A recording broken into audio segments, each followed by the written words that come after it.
Այսօր մենք եկել ենք այդ գումարների հետևից, եկել ենք պահանջելու քաղաքացիներից շորթված գումարները, ինչի, որովհետև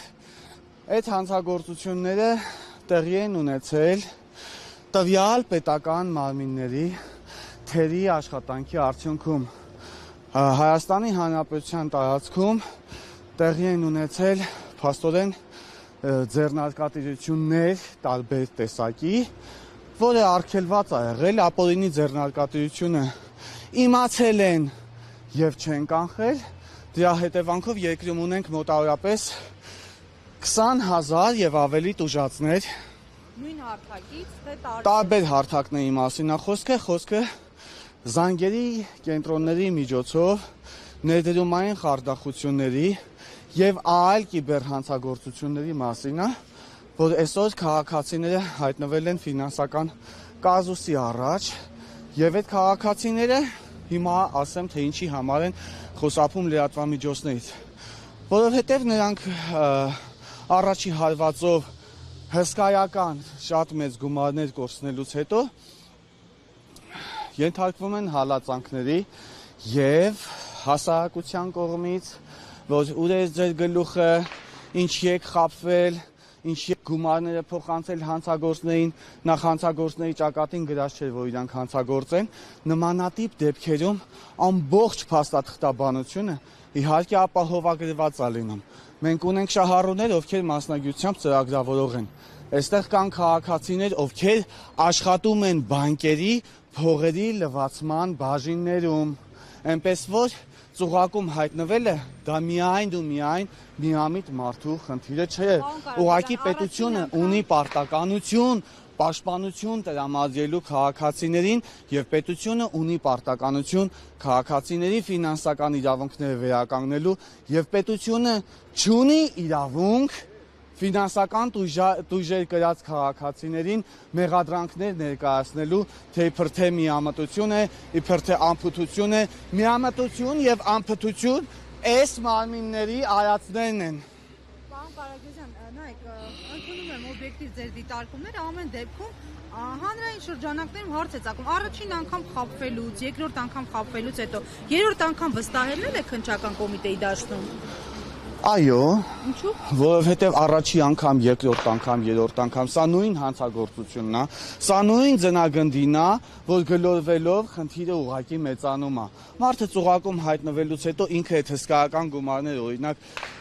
20 միլիոն դրամ, 30 միլիոն դրամ, $100,000, $60,000, $160,000, այս գումարները ինքը միանգամից չի տալիս։ Մենք ունենք քաղաքացիներ, ովքեր առաջին ներդրումը արել են $1,400, դրանից հետո արել են նորից մի $1,000, հետո ինչ-որ միջազգային իբրև թե կազմակերպություններ, բայց իհարկե հասկանում ենք նույն կազմակերպությունն է եւ նույն ծուղակն է, զանգահարում են քաղաքացիներին իբրև թե իրավաբանական ծառայություններ են, իբրև թե իրավապաշտպան կազմակերպություններ են, իբրև թե այդ կորցած գումարը գտել են, բայց միայն ու միայն մնում է իրանց վճարեն, որ այդ գումարները վերադարձնեն։ Մի քանի $1,000 էլ վերցնում են այսպես կոչված իրավաբանները։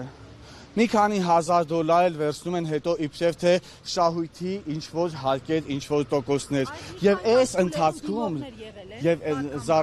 զառաջաներողություն եւ իհարկե այս ամեն ինչը արդեն տեղի է ունեցել քրեական գործի, որոշ դեպքերում քրեական գործի նախաձեռնումից հետո քաղաքացին դեռևս ոչ միայն պաշտպանված չի, այլ հանցագործությունը նույն կերպով եւ ավելի մեծ թափով շարունակվում է նրա նկատմամբ եւ որևէ կերպ այս քաղաքացին չի կարողանում պաշտպանության հասնել։ Որևէ կերպ քաղաքացին պաշտպանություն ձեռք չի բերում, իսկ դա անփութության արդյունք է։ Եվ ինչ պահանջով էլի գրավոր եք ներկայացնելու ձեր պահանջը։ Ոչ, եթե ծուռը նստենք շիտակ խոսենք, պիտի լինի, պիտի հաղթի քաղաքացու իրավունքն ու արդարությունը։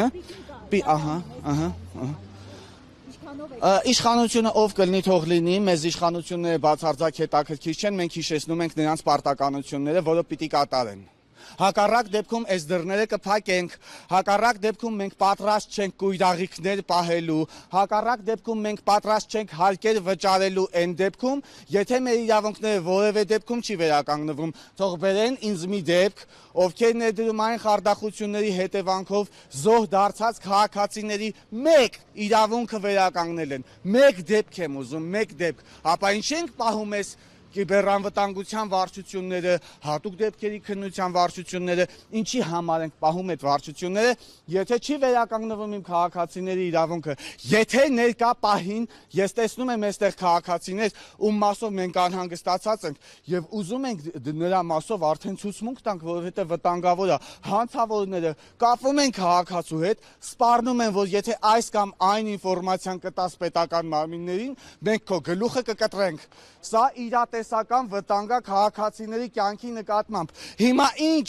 քնենք ուխտի ականջում, թե քնենք էշի ականջում։ Ես մի վարքյան այս թղթերը բաժանեմ մի հատ քաղաքացիներին, որովհետև այստեղ եղել են լիքը քաղաքացիներ, ովքեր դեռևս հանցագործության մասին հայտարարություն չեն տվել, միայն ու միայն այն պատճառով, որ չեն կարողանում, ինչա նշանակում, մարդը գնում է ոստիկանության բաժին, ներքին գործերի նախարարության հանցագործության մասին հայտարարություն տալու, նրան ասում են դու ես մեղավոր, նրան հուսալքում են, ասում են փողդ մեկա չենք կարողանալու գտնենք, մեկա չի վերադարձվելու եւ այդպես էլ կասեն, որովհետեւ մի օրինակ չունենք, որի գումարները վերադարձել են։ Նորից եմ ասում, ինչ ենք պահում այդ վարչություններին։